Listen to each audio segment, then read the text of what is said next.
तर नमस्कार मित्रांनो, आज तुमचं नवीन ब्लॉगमध्ये स्वागत आहे.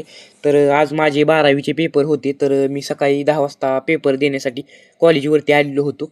तर आत्ता 3 वाजलेले आहेत. तर ही बघा कॉलेजची गेटवरील व्ह्यू आहे आणि आम्हाला पेपर असल्यामुळे मोबाईल अलाउड नसल्यामुळे मला कॉलेजमधील व्ह्यू दाखवता आलेला नाही आणि आत्ता कॉलेज सुटलेलं होतं. तर आत्ता खूप वेळ झालेला असल्यामुळे आम्ही आता हॉटेलवरती आलेलो आहे नाश्ता करण्यासाठी.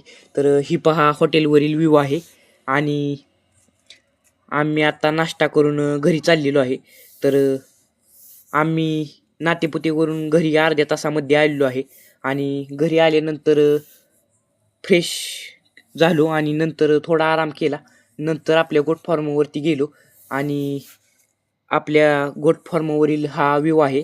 तर शेतातून सकाळी चारा आणलेला होता, तर मी आता म्हशीला टाकून घेतलेला आहे आणि आपल्या गोट फॉर्मवरती एक शेळी काही दिवसापूर्वी वेलेली होती. तर ही पहा आणि मी शेतातील काम होते ते करून घेतले. तोपर्यंत संध्याकाळ झाली. मग मी फ्रेश होऊन आपल्या घराच्या छतावरती आलो. तर आपल्या घराच्या छतावरील व्ह्यू दाखवतो. तर ही पहा आपल्या घराच्या छतावरील व्ह्यू आहे आणि तुम्हाला हा छोटासा ब्लॉग कसा वाटला कमेंटमध्ये नक्की सांगा आणि अशीच ब्लॉग बघण्यासाठी चॅनलला सबस्क्राईब करा.